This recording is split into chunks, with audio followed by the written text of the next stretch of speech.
एकोनषष्टितमः सर्गः। एतदाख्याय तत्सर्वं हनुमान् मारुतात्मजः भूयः समुपचक्राम वचनं वक्तुमुत्तरम्।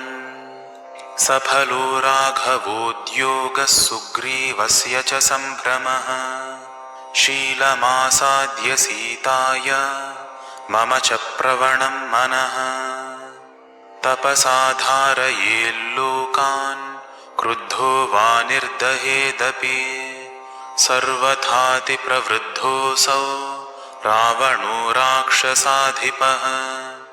नियतः समुदाचारो भक्तिर्भर्तरि चोत्तमा यन्न हन्ति दशग्रीवं सा महात्मा कृतागसम्। तस्य तान् स्पृशतो गात्रं तपसा न विनाशितं न तदग्निशिखा कुर्यात् संस्पृष्टा पाणिना सती। जनकस्यात्मजा कुर्यात् यत्क्रोधकलुषीकृता जाम्बवत्प्रमुखान् सर्वान् अनुज्ञाप्य महाहरीन्। अस्मिन्नेवं गते कार्ये भवतां च निवेदिते न्याय्यं स्म सह वैदेह्या द्रष्टुं तौ पार्थिवात्मजौ। अहमेकोऽपि पर्याप्तः स राक्षसगणां पुरीं तां लङ्कां तरसा हन्तुं रावणं च महाबलम्। किं पुनः सहितो वीरैर्बलवद्भिः कृतात्मभिः कृतास्त्रैः प्लवगैः शूरैर्भवद्भिर्विजयैषिभिः। अहं तु रावणं युद्धे ससैन्यं सपुरःसरं सह पुत्रं वधिष्यामि सहोदरयुतं युधि। ब्राह्ममैन्द्रं च रौद्रं च वायव्यं वारुणं तथा यदि शक्रजितोऽस्त्राणि दुर्निरीक्षाणि संयुगे। सर्वानहं वधिष्यामि हनिष्यामि च राक्षसान् भवतामभ्यनुज्ञातो विक्रमो मे ऋणद्धितं। मया तुला विसृष्टा हि शैलवृष्टिर्निरन्तरा देवानपि रणे हन्यात् किं पुनस्तान् निशाचरान्। सागरोऽप्यति याद्वेलां मन्दरः प्रचलेदपि न जाम्बवन्तं समरे कम्पयेदरिवाहिनी। सर्वराक्षससङ्घानां राक्षसा ये च पूर्वकाः अलमेको विनाशाय वीरो वालिसुतः कपिः। पनसस्योरुवेगेन नीलस्य च महात्मनः मन्दरोऽपि विशीर्येत किं पुनर्युधि राक्षसाः। स देवासुरयक्षेषु गन्धर्वोरगपक्षिषु मैन्दस्य प्रतियोद्धारं शंसतद्विविधस्य वा। अश्विपुत्रौ महाभागावेतौ प्लवगसत्तमौ एतयोः प्रतियोद्धारं न पश्यामि रणाजिरे। पितामहवरोत्सेकात् परमन्दर्पमास्थितौ अमृतप्राशिनावेतौ सर्ववानरसत्तमौ। अश्विनोर्माननार्थं हि सर्वलोकपितामहः सर्वावध्यत्वमतुलमनयोर्दत्तवान् पुरा। वरोत्सेकेन मत्तौ च प्रमथ्य महतीं चमूं सुराणाममृतं वीरौ पीतवन्तौ प्लवङ्गमौ। एतावेव हि संक्रुद्धौ सवाजिरथकुञ्जरां लङ्कान् नाशयितुं शक्तौ सर्वे तिष्ठन्तु वानराः। मयैव निहता लङ्का दग्धा भस्मीकृता पुनः राजमार्गेषु सर्वत्र नाम विश्रावितं मया। जयत्यतिबलो रामो लक्ष्मणश्च महाबलः राजा जयति सुग्रीवो राघवेणाभिपालितः अहं कोसलराजस्य दासः पवनसम्भवः हनुमानिति सर्वत्र नाम विश्रावितं मया अशोकवनिकामध्ये रावणस्य दुरात्मनः अधस्ताच्छिंशुपावृक्षे साध्वी करुणमास्थिता राक्षसीभिः परिवृता शोकसन्तापकर्षिता मेघलेखा परिवृता चन्द्रलेखेव निष्प्रभा अचिन्तयन्ती वैदेही रावणं बलदर्पितम् पतिव्रता च शुश्रोणी अवष्टब्धा च जानकी अनुरक्ता हि वैदेही रामं सर्वात्मना शुभा अनन्यचित्ता रामे च पौलोमीव पुरन्दरे तदेकवासः संवीता रजोध्वस्ता तथैव च शोकसन्तापदीनाङ्गी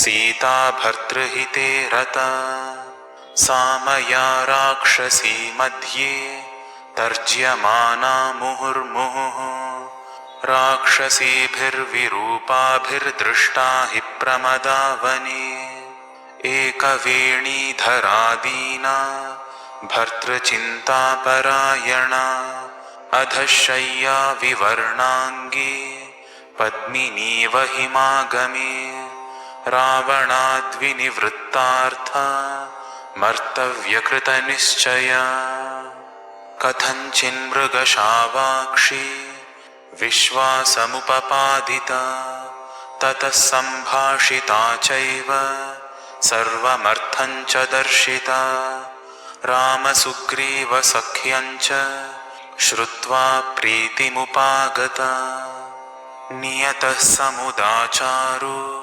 भक्तिर्भर्तरि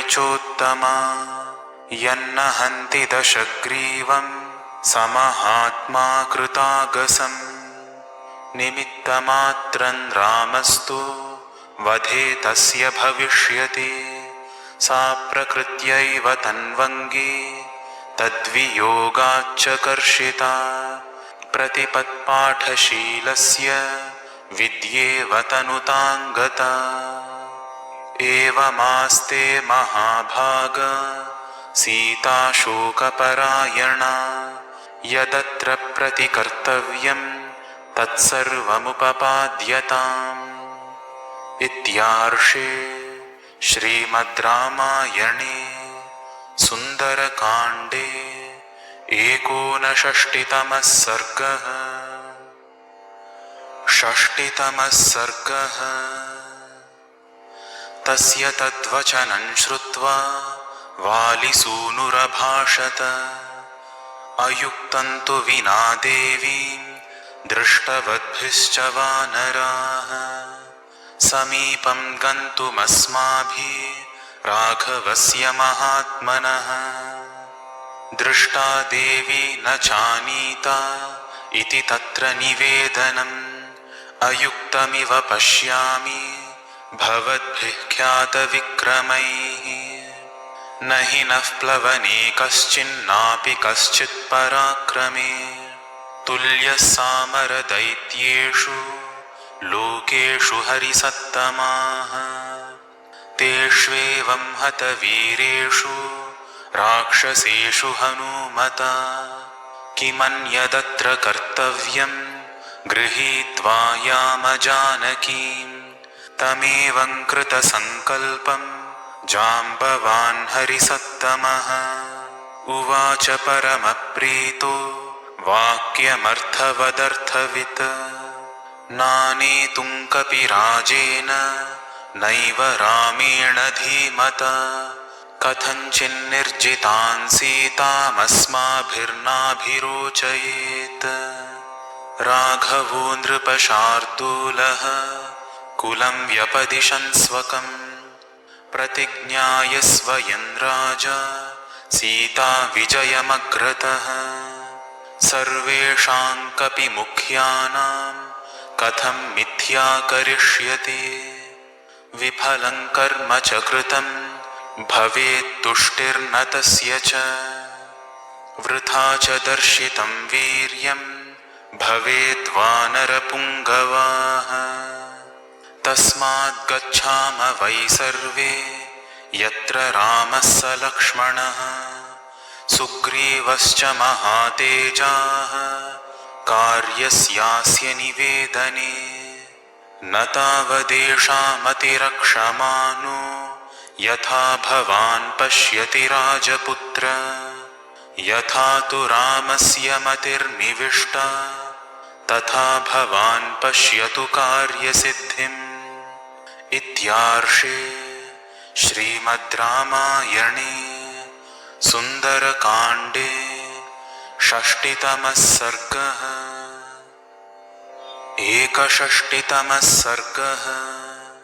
ततो जाम्बवतो वाक्यमगृह्णन्त वनौकसः अंगदप्रमुखा वीरा हनुमांश्च महाकपिः प्रीतिमन्तस्ततः सर्वे वायुपुत्रपुरःसराः महेन्द्राद्रिं परित्यज्य पुप्लुवुः प्लवगर्षभाः मेरुमन्दरसङ्काशा मत्ता इव महागजाः छादयन्त इवाकाशं महाकाया महाबलाः सभाज्यमानं भूतैस्तमात्मवन्तं महाबलम् हनुमन्तं महावेगं वहन्त इव दृष्टिभिः राघवे चार्थनिर्वृत्तिं कर्तुं च परमं यशः समाधाय समृद्धार्थाः कर्मसिद्धिभिरुन्नताः प्रियाख्यानोन्मुखाः सर्वे सर्वे युद्धाभिनन्दिनः सर्वे रामप्रतीकारो निश्चितार्था मनस्विनः प्लवमानाः खमाप्लुत्य ततस्ते काननौकसः नन्दनोपममासेदुर्वनं द्रुमलतायुतम् यत्तन्मधुवनं नाम सुग्रीवस्याभिरक्षितम् अधृष्यन् सर्वभूतानां सर्वभूतमनोहरम् यद्रक्षति महावीर्यः सदा दधिमुखः कपिः मातुलः कपिमुख्यस्य सुग्रीवस्य महात्मनः ते तद्वनमुपागम्य बभूवुः परमोत्कटाः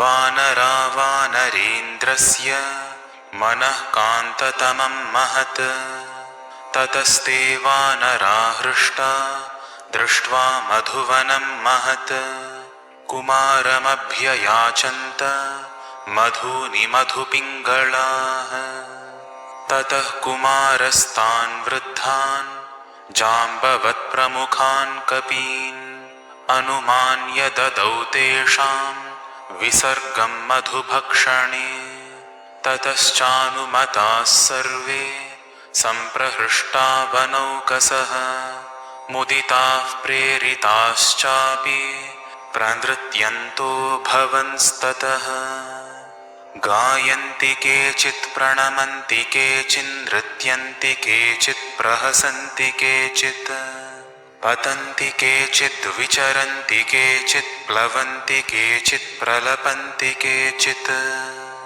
परस्परं केचिदुपाश्रयन्ते परस्परं केचिदुपाक्रमन्ते परस्परं केचिदुपब्रुवन्ते परस्परं केचिदुपारमन्ते द्रुमाद्रुमं केचिदभिद्रवन्ते क्षितौ नगाग्रान् निपतन्ति केचित् महीतलात् केचिदुदीर्णवेगा महाद्रुमाग्राण्यभिसम्पतन्ति गायन्तमन्यः प्रहसन्नुपैति हसन्तमन्यः प्ररुदन्नुपैति रुदन्तमन्यः प्रणदन्नुपैति नदन्तमन्यः प्रणुदन्नुपैति समाकुलन्तत्कपि सैन्यमासीन्मधुप्रपानोत्कटसत्त्वचेष्टम् न चात्र कश्चिन्न बभूव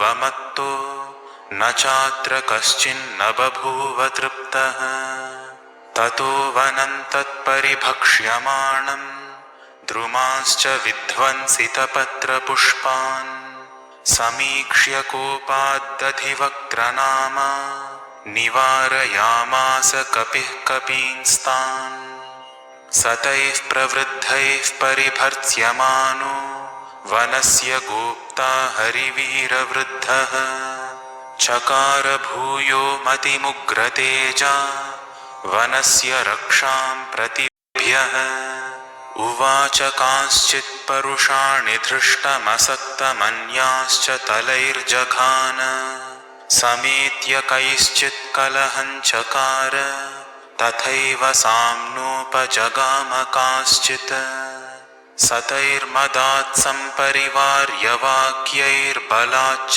तेन प्रतिवार्यमाणैः प्रदर्शितस्त्यक्तभयैः समेत्य प्रकृष्यते चाप्यनवेक्ष्य दोषम् नखैस्तु दन्तो दशनैर्दशन्तस्थलैश्च पादैश्च समापयन्तः मदात् कपिन्तं कपयः समग्रा महावनन्निर्विषयञ्च चक्रुः इत्यार्षे श्रीमद् रामायणे सुन्दरकाण्डे 61तमः सर्गः।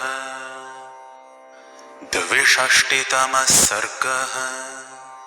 तानुवाच हरिश्रेष्ठो हनुमान् वानरर्षभः अव्यग्रमनसो यूयं मधुसेवतवानराः अहमावारयिष्यामि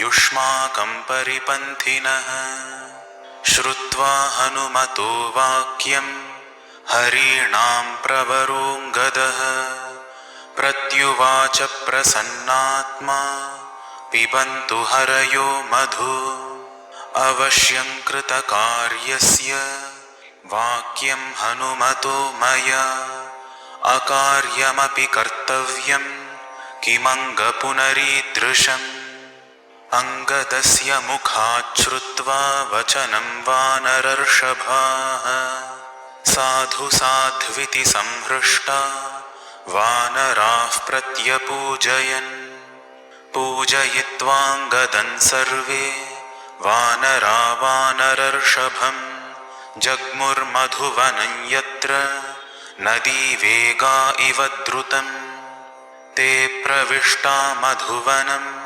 पालानाक्रम्य वीर्यतः अतिसर्गाच्च पटवो दृष्ट्वा श्रुत्वा च मैथिलीं पपुः सर्वे मधुतदा रसवत्फलमाददुः उत्पत्य च ततः सर्वे वनपालान् समागतान् ताडयन्ति स्म शतशः सक्तान् मधुवने तदा मधूनि द्रोणमात्राणि बाहुभिः परिगृह्यते पिबन्ति सहिताः सर्वे निघ्नन्ति स्म तथा परे केचित् पीत्वापविध्यन्ते मधूनि मधुपिङ्गळाः मधुच्छिष्टेन केचिच्च जग्मुरन्योन्यमुत्कटाः अपरे वृक्षमूले तु शाखां गृह्य व्यवस्थिताः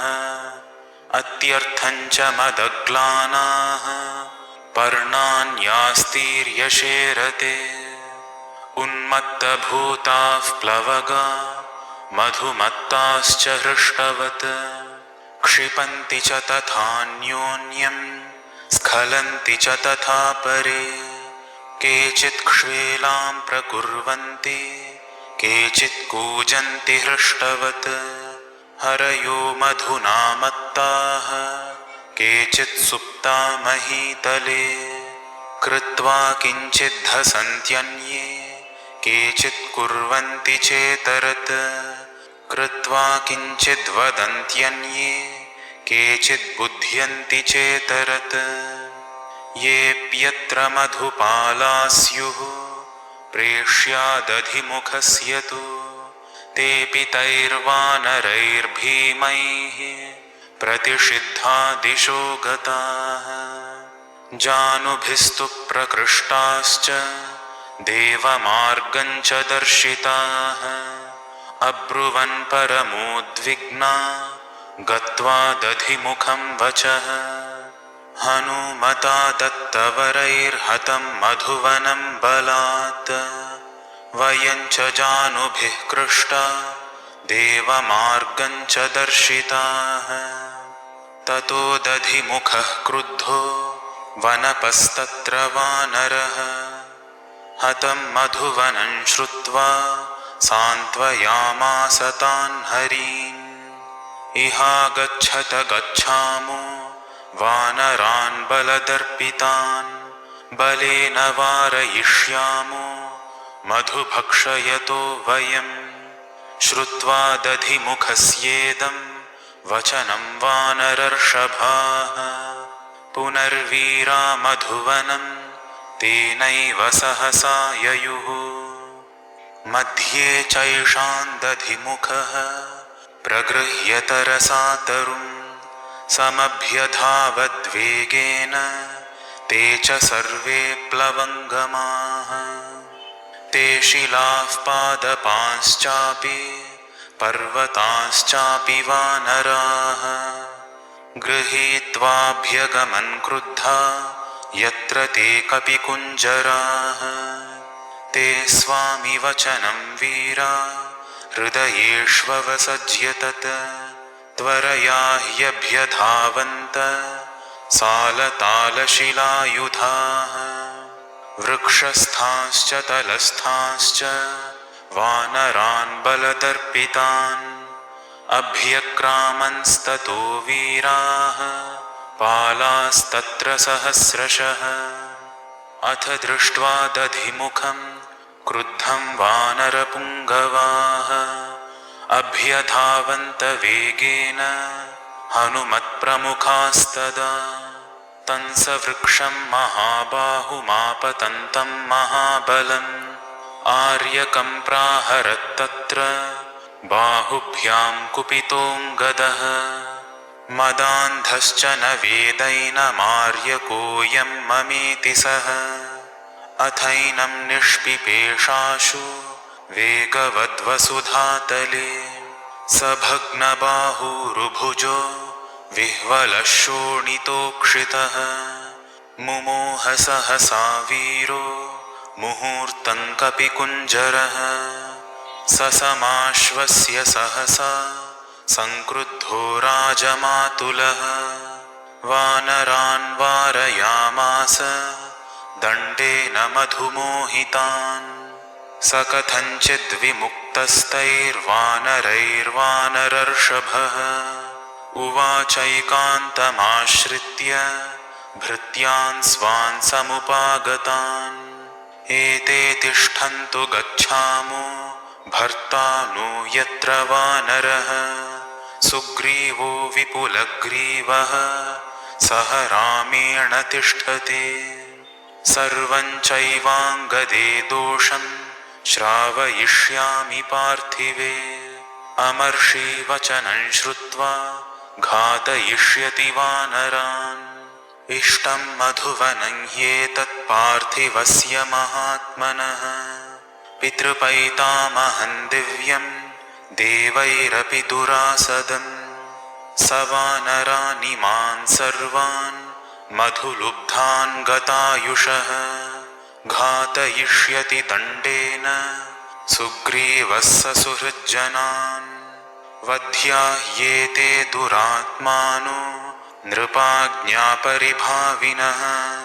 अमर्षप्रभवो रोषः सफलो नो भविष्यति एवमुक्त्वा दधिमुखो वनपालान् महाबलः जगाम सहसोत्पत्य वनपालैः समन्वितः निमेषान्तरमात्रेण स हि प्राप्तो वनालयः सहस्रांशुसुतो धीमान् सुग्रीवो यत्र वानरः रामं च लक्ष्मणं चैव दृष्ट्वा सुग्रीवमेव च समप्रतिष्ठान् जगतीमाकाशान्निपपातः सन्निपत्य महावीर्यः सर्वैस्तैः परिवारितः हरिर्दधिमुखः पालैः पालानां परमेश्वरः स दीनवदनो भूत्वा कृत्वा शिरसि चाञ्जलिं सुग्रीवस्य शुभौ मूर्ध्ना चरणौ प्रत्यपीडयत्। इत्यार्षे श्रीमद् रामायणे सुन्दरकाण्डे 62तमः सर्गः। 63तमः सर्गः। ततो मूर्ध्ना निपतितं वानरं वानरर्षभः दृष्ट्वैवोद्विग्नहृदयो वाक्यमेतदुवाचः। उत्तिष्ठोत्तिष्ठ कस्मात् त्वं पादयोः पतितो मम अभयन्ते भवेद्वीर सर्वमेवाभिधीयताम्। स तु विश्वासितस्तेन सुग्रीवेण महात्मना उत्थाय सुमहाप्राज्ञो वाक्यं दधिमुखो ब्रवीत्। नैवर्क्षरजसा राजन्न त्वया नापि वालिना वनन्निसृष्टपूर्वं हि भक्षितं तच्च वानरैः। एभिः प्रदर्शिताश्चैव वानरा वनरक्षिभिः मधून्यचिन्तयित्वेमान् भक्षयन्ति पिबन्ति च शिष्टमत्रापविध्यन्ति भक्षयन्ति तथा परे। निवार्यमाणास्ते सर्वे भ्रुवो वैदर्शयन्ति हि इमे हि संरब्धतरास्तथा तैः सम्प्रदर्शिताः वारयन्तो वनात्तस्मात् क्रुद्धैर्वानरपुङ्गवैः। ततस्तैर्बहुभिर्वीरैर्वानरैर्वानरर्षभ संरक्तनयनैः क्रोधाद्धरयः प्रविचालिताः पाणिभिर्निहताः केचिज्जानुभिराहताः प्रकृष्टाश्च यथा कामं देवमार्गं च दर्शिताः। एवमेते हताः शूरास्त्वयि तिष्ठति भर्तरि कृत्स्नं मधुवनं चैव प्रकामन्तैः प्रभक्ष्यते। एवं विज्ञाप्यमानन्तं सुग्रीवं वानरर्षभम् अपृच्छत्तं महाप्राज्ञो लक्ष्मणः परवीरः किमयं वानरो राजन् वनपः प्रत्युपस्थितः कञ्चार्थमभिनिर्दिश्य दुःखितो वाक्यमब्रवीत्। एवमुक्तस्तु सुग्रीवो लक्ष्मणेन महात्मना लक्ष्मणं प्रत्युवाचेदं वाक्यं वाक्यविशारदः। आर्यलक्ष्मणसम्प्राह वीरो दधिमुखः कपिः अङ्गदप्रमुखैर्वीरैर्भक्षितं मधुवानरैः विचित्य दक्षिणामाशामागतैर्हरिपुङ्गवैः। नैषामकृतकृत्यानामीदृशः स्यादुपक्रमः आगतैश्च प्रमथितं यथा मधुवनं हितैः धर्षितं च वनं कृत्स्नमुपयुक्तं च वानरैः। वनं यदाभिपन्नास्ते साधितं कर्म वानरैः दृष्टा देवी न सन्देहो न चान्येन हनुमता न ह्यन्यः साधने हेतुः कर्मणोऽस्य हनुमतः कार्यसिद्धिर्मतिश्चैव तस्मिन् वानरपुङ्गवे व्यवसायश्च वीर्यं च श्रुतं चापि प्रतिष्ठितम्।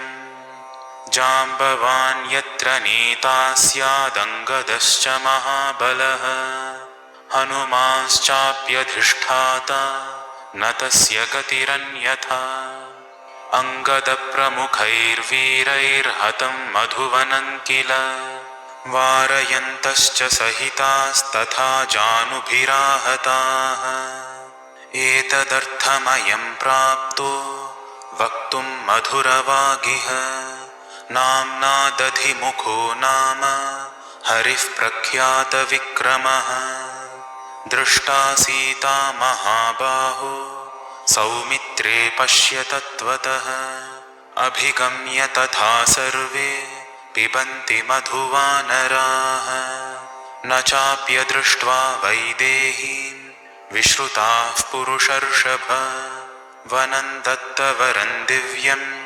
दर्शयेयुर्वनौकसः ततः प्रहृष्टो धर्मात्मा लक्ष्मणः सह राघवः श्रुत्वा कर्णसुखां वाणीं सुग्रीववदनाच्युतां प्राहृष्यत भृशं रामो लक्ष्मणश्च महाबलः श्रुत्वा दधिमुखस्येदं सुग्रीवस्तु प्रहृष्य च वनपालं पुनर्वाक्यं सुग्रीवः प्रत्यभाषत प्रीतोऽस्मि सोऽहं यद्भुक्तं वनन्तैः कृतकर्मभिः मर्षितं मर्षणीयं च चेष्टितं कृतकर्मणाम् इच्छामि शीघ्रं हनुमत्प्रधानान् शाखामृगांस्तान् मृगराजदर्पान् द्रष्टुं कृतार्थान् सह राघवाभ्यां श्रोतुं च सीताधिगमे प्रयत्नम् प्रीतिस्फीताक्षौ सम्प्रहृष्टौ कुमारौ दृष्ट्वा सिद्धार्थौ वानराणां च राजा अङ्गैः संहृष्टैः कर्मसिद्धिं विदित्वा बाह्वोरासन्नां सोतिमात्रन्ननन्द इत्यार्षे श्रीमद् रामायणे सुन्दरकाण्डे 63तमः सर्गः। 64तमः सर्गः।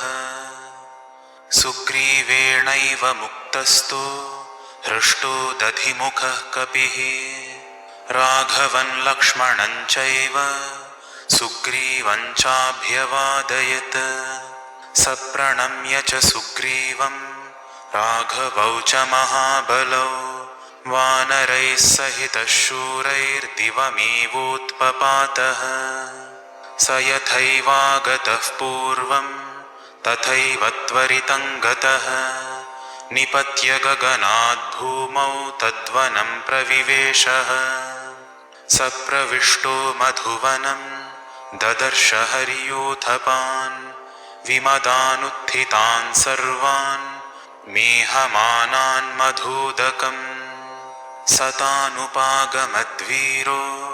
बद्ध्वा करपुटाञ्जलिम् उवाच वचनं श्लक्ष्णमिदं हृष्टवदङ्गदम् सौम्य रोषो न कर्तव्यो यदेभिरभिवारितः अज्ञानाद्रक्षिभिः क्रोधाद् भवन्तः प्रतिषेधिताः युवराजस्त्वमीशश्च वनस्यास्य महाबल मौर्ख्यात् पूर्वं कृतो दोषस्तं भवान् क्षन्तुमर्हति आख्यातं हि मया गत्वा पितृव्यस्य तवानघ इहोपयातं सर्वेषामेतेषां वनचारिणां सत्वदागमनं श्रुत्वा सहैभिर्हर्योथपैः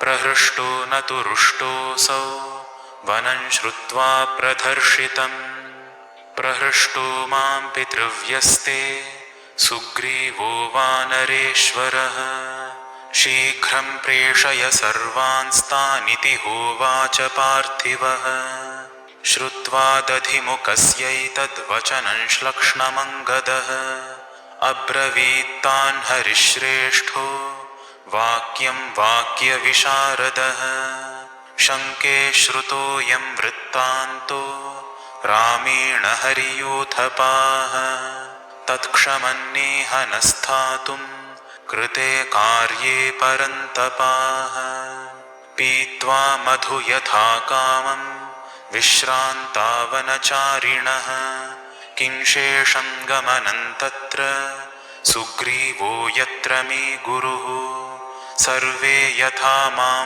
वक्ष्यन्ति समीत्य हरियूथपाः तथास्मि कर्ता कर्तव्ये भवद्भिः परवानहम् नाज्ञापयितुमीशोऽहं युवराजोऽस्मि यद्यपि अयुक्तं कृतकर्माणो यूयं दर्शयितुं मया ब्रुवतश्चाङ्गदस्यैवं श्रुत्वा वचनमव्ययं प्रहृष्टमनसो वाक्यमिदमूचुर्वनौकसः एवं वक्ष्यति को राजन् प्रभुः सन्वानरर्षभ ऐश्वर्यमदमत्तो हि सर्वोऽहमिति मन्यते तव चेदंसु सदृशं वाक्यं नान्यस्य कस्यचित् सन्नतिर्हितवाक्याति भविष्यच्छुभयोग्यताम् सर्वे वयमपि प्राप्तास्तत्र गन्तुं कृतक्षणाः स यत्र हरिवीराणां सुग्रीवः पतिरव्ययः त्वया ह्यनुक्तैर्हरिभिर्नैव शक्यं पदात्पदम् क्वचिद् गन्तुं हरिश्रेष्ठ ब्रूमः सत्यमिदं तु ते एवं तु वदतां तेषामङ्गदः प्रत्यभाषत बाढं गच्छाम इत्युक्त्वा उत्पपातमहीतलात्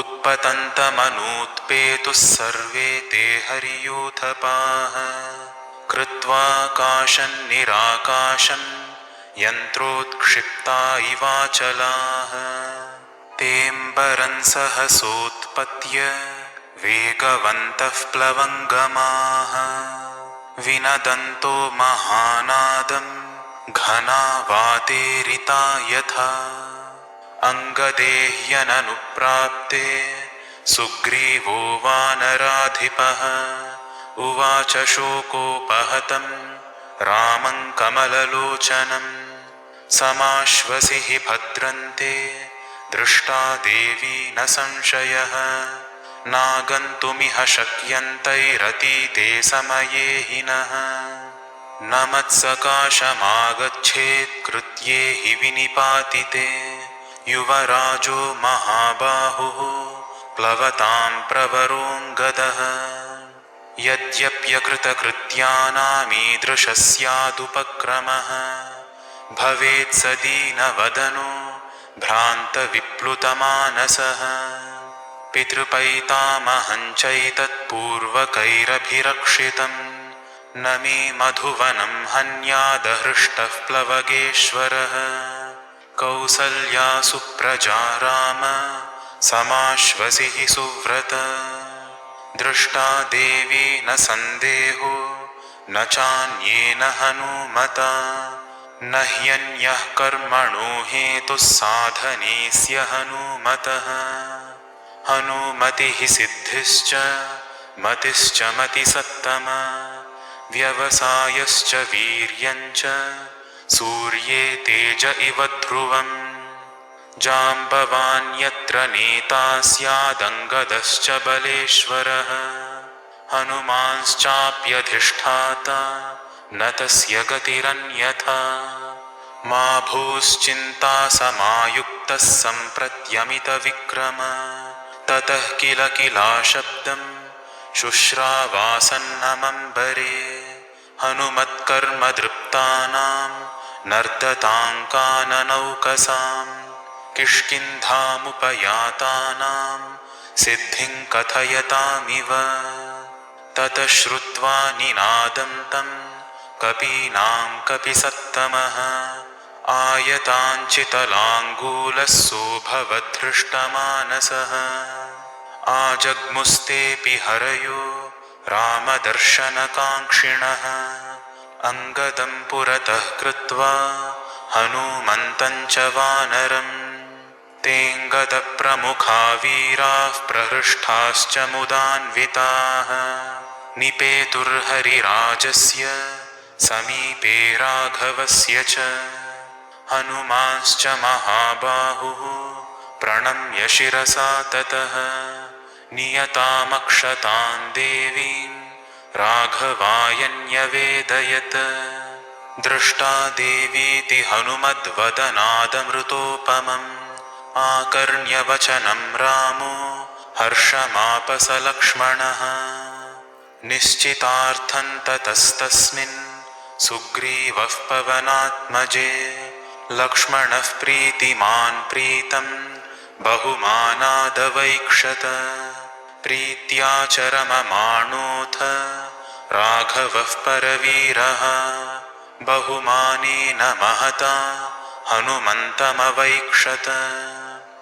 इत्यार्षे श्रीमद् रामायणे सुन्दरकाण्डे चतुष्षष्टितमः सर्गः। पञ्चषष्टितमः सर्गः।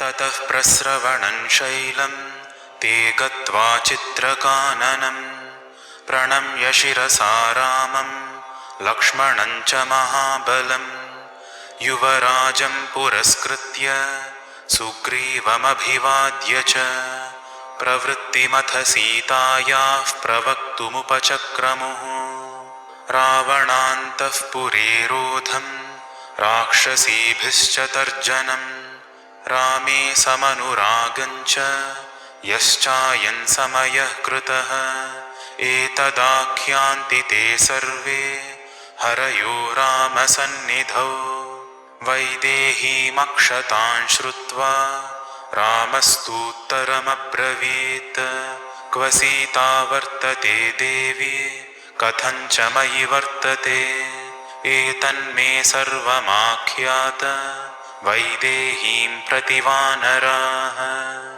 रामस्य गदितं श्रुत्वा हरयो रामसन्निधौ चोदयन्ति हनूमन्तं सीतावृत्तान्तकोविदम् श्रुत्वा तु वचनं तेषां हनुमान् मारुतात्मजः प्रणम्य शिरसा देव्यै सीतायै तां दिशं प्रति उवाच वाक्यं वाक्यज्ञः सीताया दर्शनं यथा समुद्रं लङ्घयित्वाहं शतयोजनमायतम् अगच्छं जानकीं सीतां मार्गमाणोदिदृक्षया तत्र लङ्केति नगरी रावणस्य दुरात्मनः दक्षिणस्य समुद्रस्य तीरे वसति दक्षिणे तत्र दृष्टा मया सीता रावणान्तःपुरे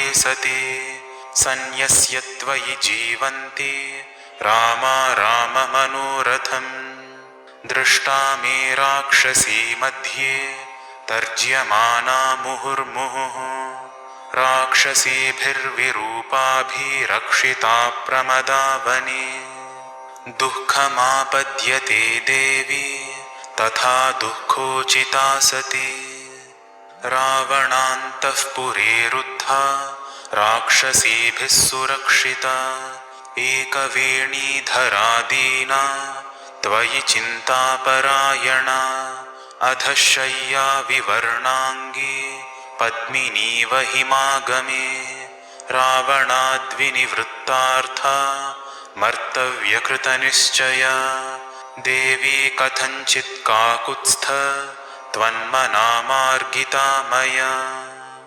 इक्ष्वाकुवंशविख्यातिं शनैः कीर्तयता नघ सा मया नरशार्दूल विश्वासमुपपादिता ततः सम्भाषिता देवी सर्वमर्थं च दर्शिता रामसुग्रीवसख्यं च श्रुत्वा प्रीतिमुपागता नियतः समुदाचारो भक्तिश्चास्यास्तथा त्वयि एवं मया महाभागा दृष्टा जनकनन्दिनी उग्रेण तपसा युक्ता त्वद्भक्त्या पुरुषर्षभ अभिज्ञानं च मे दत्तं यथा वृत्तं तवान्तिके चित्रकूटे महाप्राज्ञ वायसम्प्रति राघव विज्ञाप्यश्च नरव्याघ्रो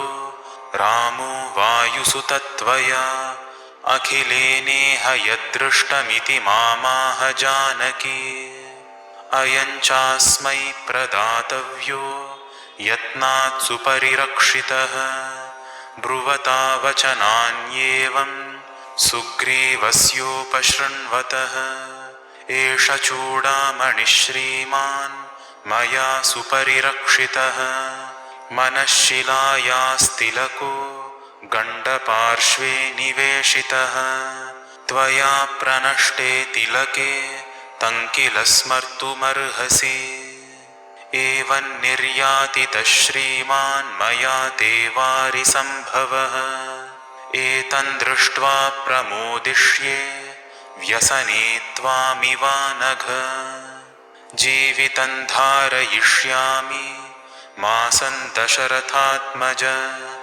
ऊर्ध्वं मासान्न जीवेयं रक्षसां वशमागता इति मामब्रवीत् सीता कृशाङ्गी धर्मचारिणी रावणान्तःपुरे रुद्धा मृगीवोत्फुल्ललोचना एतदेव मया ख्यातं सर्वं राघव यद्यथा सर्वथा सागरजले सन्तारः प्रविधीयताम् तौ जाताश्वासौ राजपुत्रौ विदित्वा तच्चाभिज्ञानं राघवाय प्रदाय देव्या चाख्यातं सर्वमेवानुपूर्व्याद्वाचा सम्पूर्णं वायुपुत्रः शशंस इत्यार्षे श्रीमद् रामायणे सुन्दरकाण्डे पञ्चषष्टितमः सर्गः षट्षष्टितमः सर्गः एवमुक्तो हनुमता रामो दशरथात्मजः तं मणिं हृदये कृत्वा प्ररुरोध स लक्ष्मणः तं तु दृष्ट्वा मणिश्रेष्ठं राघवः शोककर्षितः नेत्राभ्यामश्रुपूर्णाभ्यां सुग्रीवमिदमब्रवीत् यथैव धेनुस्रवति स्नेहाद्वत्सस्य वत्सला तथा ममापि हृदयं मणिरत्नस्य दर्शनात् मणिरत्नमिदं दत्तं वैदेह्याश्वशुरेण मे वधूकाले यथा बद्धमधिकं मूर्ध्नि शोभते अयं हि जलसम्भूतो मणिः सज्जनपूजितः यज्ञे परमतुष्टेन दत्तः शक्रेण धीमता इमं दृष्ट्वा मणिश्रेष्ठं यथा तातस्य दर्शनम् अद्यास्म्यवगतः सौम्य वैदेहस्य तथा विभोः अयं हि शोभते तस्याः प्रियायामूर्ध्नि मे मणिः अद्यास्य दर्शनेनाहं प्राप्तान्तामिव चिन्तये किमाह सीता वैदेही ब्रूहि सौम्य पुनः पुनः पिपासुमिव तोयेन सिञ्चन्ति वाक्यवारिणा इतस्तु किं दुःखतरं यदि मम वारिसम्भवं मणिं पश्यामि सौमित्रे वैदेहीमागतां विना चिरञ्जीवति वैदेही यदि मा सन्धरिष्यति क्षणं सौम्य न जीवेयं विना तामसि ते क्षणाम् नय मामपि तन्देशं यत्र दृष्टा मम प्रिया न तिष्ठेयं क्षणमपि प्रवृत्तिमुपलभ्य च कथं सा मम शुश्रोणी भीरुभीरुः सती सदा भयावहानां घोराणां मध्ये तिष्ठति रक्षसाम् शारदस्तिमिरोन्मुक्तो नूनं चन्द्र इवाम्बुधैः आवृतं वदनं तस्य न विराजति राक्षसैः किमाह सीता हनुमंस्तत्त्वतः कथयाद्य मे एतेन खलु जीविष्ये भेषजेनातुरो यथा मधुरा मधुरालापा किमाह मम भामिनी मद्विहीना वरारोहा हनुमन् कथयस्व मे इत्यार्षे श्रीमद् रामायणे सुन्दरकाण्डे षट्षष्टितमः सर्गः सप्तषष्टितमः सर्गः एवमुक्तस्तु हनुमान् राघवेण महात्मना सीताया भाषितं सर्वं न्यवेदयत राघवे इदमुक्तवती देवी जानकी पुरुषर्षभ पूर्ववृत्तमभिज्ञानं चित्रकूटे यथा तथं सुखसुप्ता त्वया सार्धं जानकी पूर्वमुत्थिता वायसः सहसोत्पत्य विददारस्तनान्तरे पर्यायेण च सुप्तस्त्वं देव्यङ्के भरताग्रज पुनश्च किल पक्षी स देव्या जनयति व्यथां पुनः पुनरुपागम्य विददारभृशं किल ततस्त्वं बोधितस्तस्याः शोणितेन समुक्षितः वायसेन च तेनैव सततं बाध्यमानया बोधितः किल देव्या त्वं सुखसुप्तः परन्तप तां तु दृष्ट्वा महाबाहो दारितां च स्तनान्तरे आशीविष इव क्रुद्धो निःश्वसन्नभ्यभाषथाः नखाग्रैः केन ते भीरो दारितं तु स्तनान्तरं कः क्रीडति सरोषेण पञ्चवक्त्रेण भोगिना निरीक्षमाणः सहसा वायसं समवैक्षथाः नखैः सरुधिरैस्तीक्ष्णैस्तामेवाभिमुखं स्थितं सुतः किल सशक्रस्य वायसः पततां वरः धरान्तरचरः शीघ्रं पवनस्य गतौ समः ततस्तस्मिन् महाबाहो कोपसंवर्तिते क्षणः वायसे त्वं कृताः क्रूरां मतिं मतिमतां वर सदर्भं संस्तराद्गृह्य ब्रह्मास्त्रेण ह्ययोजयः सदीप्त इव कालाग्निर्जज्ज्वालाभिमुखः खगं क्षिप्तवांस्त्वं प्रदीप्तं हि दर्भन्तं वायसं प्रति ततस्तु वायसन्दीप्तः सदर्भोऽनुजगामः सपित्रा च परित्यक्तः सुरैश्च समहर्षिभिः त्रीन् लोकान् सम्परिक्रम्य त्रातारन्नाधिगच्छति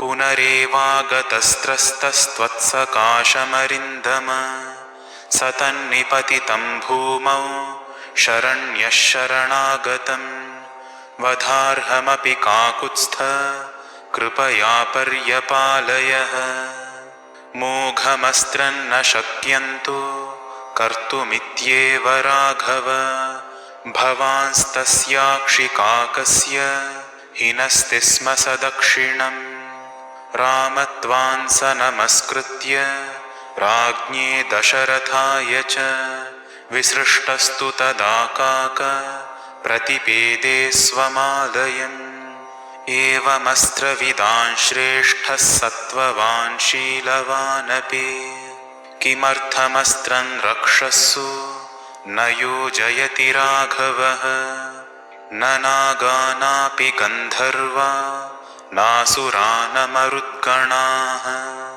न च सर्वे रणे शक्ता रामं प्रति समासितुं। तस्य वीर्यवतः कश्चिद् यद्यस्ति मयि सम्भ्रमः क्षिप्रं सुनिशितैर्बाणैर्हन्यतां युधि रावणः। भ्रातुरादेशमाज्ञाय लक्ष्मणो वा परन्तपः स किमर्थं नरवरो न मां रक्षति राघवः। शक्तौ तौ पुरुषव्याघ्रौ वाय्वग्निसमतेजसौ सुराणामपि दुर्धर्षौ किमर्थं मामुपेक्षतः। ममैव दुष्कृतं किञ्चिन्महदस्ति न संशयः समर्थौ सहितौ यन्मां नावेक्षेते परन्तपौ। वैदेह्यावचनं श्रुत्वा करुणं साश्रुभाषितं पुनरप्यहमार्यान्तामिदं वचनमब्रुवम्। त्वच्छोकविमुखो रामो देवि सत्येन ते शपे रामे दुःखाभिभूते तु लक्ष्मणः परितप्यते। कथञ्चिद्भवति दृष्टा न कालः परिशोचितुम् अस्मिन् मुहूर्ते दुःखानामन्तं द्रक्ष्यसि भामिनि। तावुभौ नरशार्दूलौ राजपुत्रावनिन्दितौ त्वद्दर्शनकृतोत्साहौ लङ्कां भस्मीकरिष्यतः।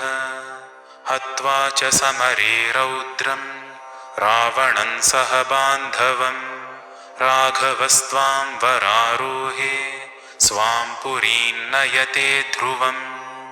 यत्तु रामो विजानीयादभिज्ञानमनिन्दिते प्रीतिसञ्जननं प्रदातुं त्वमिहार्हसि।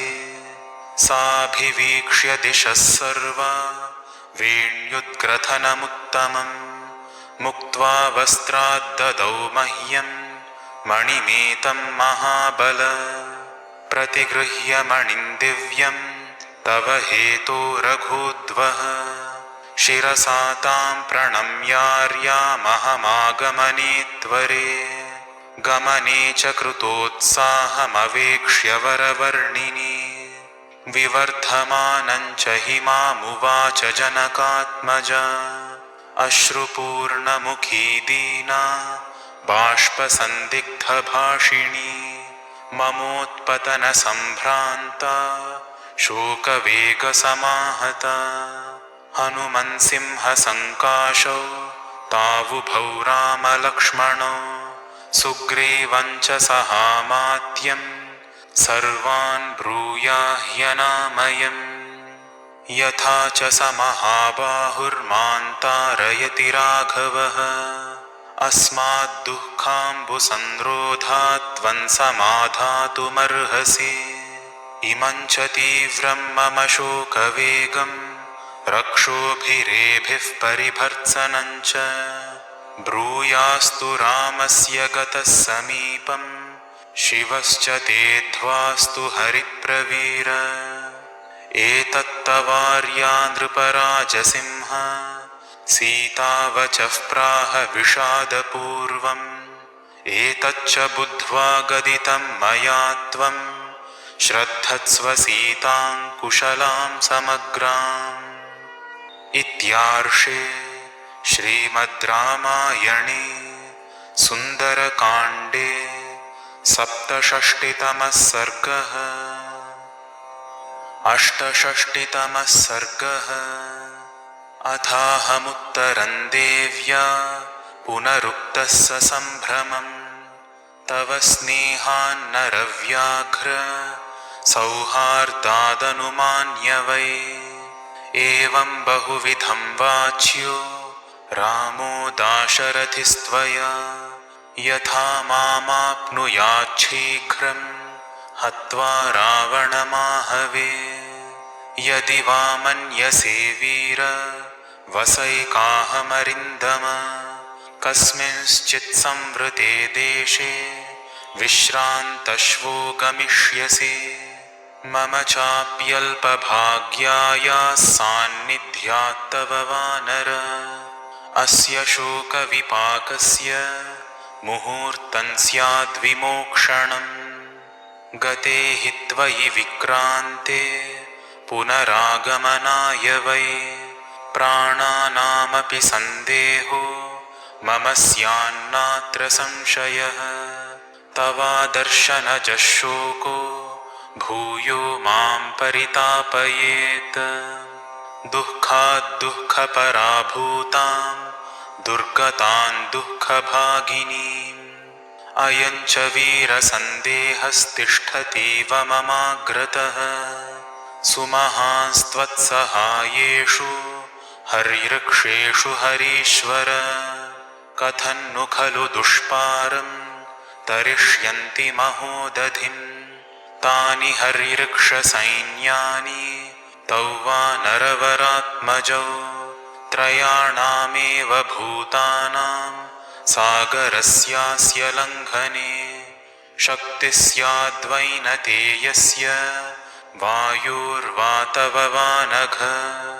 तदस्मिन् कार्यनिर्योगे वीरैवन्दुरतिक्रमे किं पश्यसि समाधानं ब्रूहि कार्यविदां वर काममस्य त्वमेवैकः कार्यस्य परिसाधने पर्याप्तः परवीरघ्न यशस्यस्ते बलोदयः बलैः समग्रैर्यदि मां हत्वा रावणमाहवे विजयी स्वां पुरीं रामो नयेत्तत्स्याद्यशस्करं यथाहं तस्य वीरस्य वनादुपधिनाहृता रक्षसा तद्भयादेव तथा नार्हति राघवः बलैस्तु संकुलां कृत्वा लङ्कां परबलार्दनः मान्नयेद्यदि काकुत्स्थस्तस्य सदृशं भवेत् तद्यथा तस्य विक्रान्तमनुरूपं महात्मनः भवत्याः वशूरस्य तथा त्वमुपपादय तदर्थोपहितं वाक्यं प्रश्रितं हेतुसंहितं निशम्याहं ततः शेषं वाक्यमुत्तरमब्रुवम् देवि हरिवृक्षसैन्यानामीश्वरः प्लवतां वरः सुग्रीवः सत्त्वसम्पन्नस्तवार्थे कृतनिश्चयः तस्य विक्रमसम्पन्नाः सत्त्ववन्तो महाबलाः मनःसङ्कल्पसम्पाता निदेशे हरय स्थिताः येषान्नो परिनाधस्तान्नतिर्यक्सज्जते गतिः न च कर्मसु सीदन्ति महत्स्वमिततेजसः असकृत्तैर्महाभागैर्वानरैर्बलदर्पितैः प्रदक्षिणीकृता भूमिर्वायुमार्गानुसारिभिः मद्विशिष्टाश्च तुल्याश्च सन्ति तत्र वनौकसः मत्तः प्रत्यवरः कश्चिन्नास्ति सुग्रीवसन्निधौ अहं तावदिह प्राप्तः किं पुनस्ते महाबलाः न हि प्रकृष्टाः प्रेष्यन्ते हि इतरे जनाः तदलं परितापेन देवि मन्युर्व्यपैतु ते एकोत्पातेन ते लङ्कामेष्यन्ति हरियूथपाः मम पृष्ठगतौ तौ च चन्द्रसूर्याविवोदितौ त्वत्सकाशं महाभागे नृसिंहावागमिष्यतः अरिघ्नं सिंहसङ्काशं क्षिप्रं द्रक्ष्यसि राघवं लक्ष्मणं च धनुष्पाणिं लङ्काद्वारमुपस्थितं नखदंष्ट्रायुधान् वीरान् सिंहशार्दूलविक्रमान् वानरान् वारणेन्द्राभान् क्षिप्रं द्रक्ष्यसि सङ्गतान् शैलाम्बुदनिकाशानां लङ्कामलयसानुषु नर्दतां कपिमुख्यानामचिराच्छ्रोष्यसि स्वनम् निवृत्तवनवासञ्च त्वया सार्धमरिन्दमम् अभिषिक्तमयोध्यायां क्षिप्रं द्रक्ष्यसि राघवम् ततो मया वाग्भिरदीनभाषिणा शिवाभिरिष्टाभिरभिप्रसादिता जगाम शान्तिं मम मैथिलात्मजा तवापि शोकेन तदाभिपीडिता। इत्यार्षे श्रीमद् रामायणे सुन्दरकाण्डे अष्टषष्टितमः सर्गः। श्रीराम राम रामेति रमे रामे मनोरमे सहस्रनाम तत्तुल्यं राम नाम वरानने।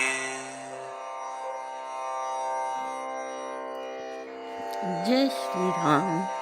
मुझे आज बहुत खुशी हो रही है। संस्कृत में वाल्मीकि रामायण द्वारा कृत सुंदर कांड की प्रस्तुति को हमने संपूर्ण किया। जय श्री राम, जय श्री राम। जो सरल भाषा में तुलसीदास जी कृत रामायण है, बहुत ही मधुर, बहुत ही अच्छी लगती है। फिर भी यह अति सौभाग्यपूर्ण आपको प्रतीत होगी। जय श्री राम।